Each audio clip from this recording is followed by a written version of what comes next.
ഏകനായ ഇലാഹിനെയും ആദരവായ മുത്തുനബിയെയും അങ്ങനെ അനിഷേധ്യമായ പലതിനെയും അവർ ഹക്ക് എന്നൊരു പദം കൊണ്ട് അർത്ഥമാക്കുന്നു. സൂഫി അബ്ദുൽ ഖാദർ ചമസ്താൻ അള്ളാഹുവിന്റെ വഹദാനിയത്തിലെ അനിഷേധ്യതയെ വരയ്ക്കുകയാണ് ഈ കലാമിലൂടെ. ഹക്കാണ് എന്റെ പുകൾ,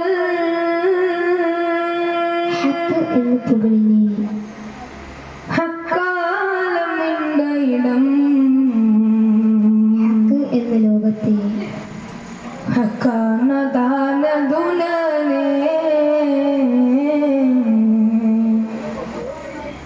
ഹക്കാണ് ദാനദുനനെ, ഹക്കാണ് എന്റെ പുകൾ, ഹക്കാണ് എന്റെ പുകൾ, ഹക്കാലം എന്റെ ഇടം, ഹക്കാണ് ദാനദുനനെ,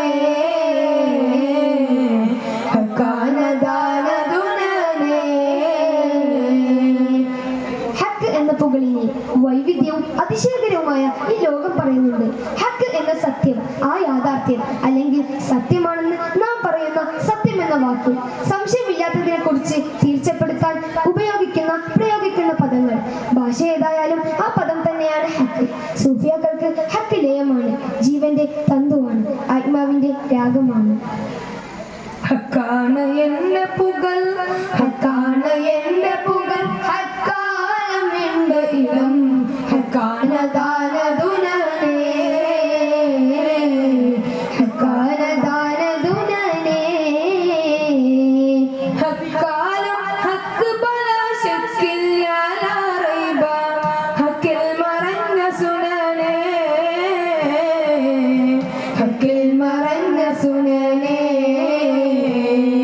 ഹക്കാലം ഹക്ക് ബലാശക്കില്ല ലാ റൈബ, ഹക്കിൽ മറഞ്ഞ സുനനെ,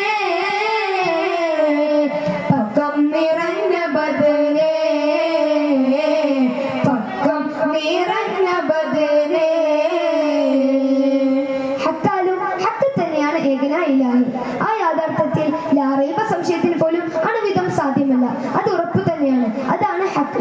സൂഫിയാക്കൾക്ക് ഹക്ക് ലയമാണ്, ജീവന്റെ തന്തുവാണ്, ആത്മാവിന്റെ രാഗമാണ്. പൊക്കം പറഞ്ഞിടുകിൽ തെറ്റില്ല കേക്കില്ല, പെരിയൊരു റബ്ബ് നഫ്സി, പെരിയൊരു റബ്ബ് നഫ്സി. പക്കം പറഞ്ഞിടുകിൽ തെറ്റില്ല കേക്കില്ല, പെരിയൊരു റബ്ബ് നഫ്സി, പെരിയൊരു റബ്ബ് നഫ്സി. തെക്കൊണ്ട് കേക്കൊണ്ട് പെരിയൊരു റബ്ബ് നഫ്സി, പെരിയൊരു റബ്ബ് നഫ്സി. തെക്കേട്ട് കോട്ടുനല ദർവാറു സർദാറ്, തെക്കൊണ്ട് കേക്കൊണ്ടടാ, തെക്കൊണ്ട് കേക്കൊണ്ടടാ. തെക്കേട്ട് കോട്ടുനല ദർവാറു സർദാറ്, തെക്കൊണ്ട് കേക്കൊണ്ടടാ, തെക്കൊണ്ട് കേക്കൊണ്ടടാ, തെക്കൊണ്ട് കേക്കൊണ്ടടാ. ഹക്ക് എന്ന പുകളിനെ വൈവിധ്യവും അതിശയകരവുമായ ഈ ലോകം പറയുന്നുണ്ട്. ഹക്ക് എന്ന സത്യം, ആ യാഥാർത്ഥ്യം